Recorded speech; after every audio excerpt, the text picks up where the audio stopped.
One of my guides and teachers in spirit has said to me, love is the answer to every question in the universe. I think that's true. I don't think there's any situation really where love and the infusion of love wouldn't be helpful.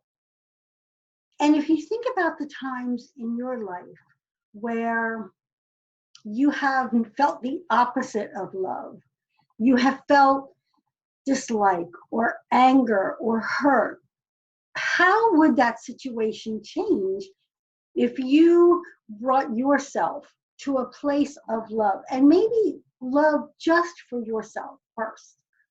That's also what my teacher has said, that in order for you to give that love, it must come from a place within you that is full.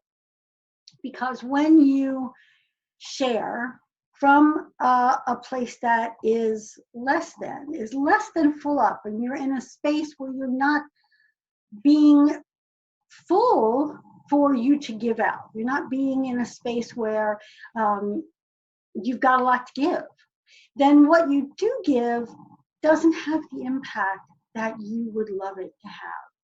So when you're thinking about yourself in those situations where love could be the answer, love yourself, love for yourself first, and then love outwardly. Share that love out, share it from that full place. Sounds easy, doesn't it?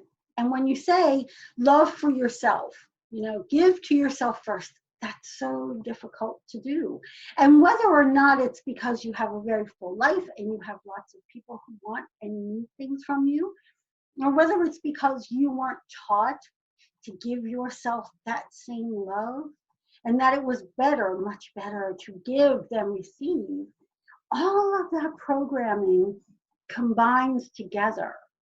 And so we as a society feel that giving, even if it's from an empty place, is much better than taking time to refill and refuel and restore yourself.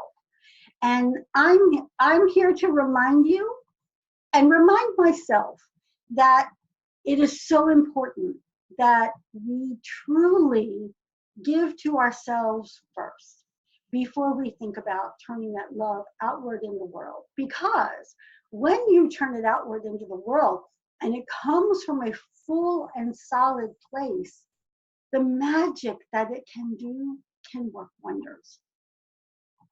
So love is truly the answer to every question. And love for yourself is truly the part that is more difficult than any of it. So my request to you is to think about where in your life you could give yourself a little extra love. Just a little bit. Doesn't have to be a radical change. Just a little extra love for yourself, so that when you are able to give it to others, for, and it can go further in the world. I'm Lisa Wechtenhiser from the Divine Trust Academy, and I invite you to give yourself some love first.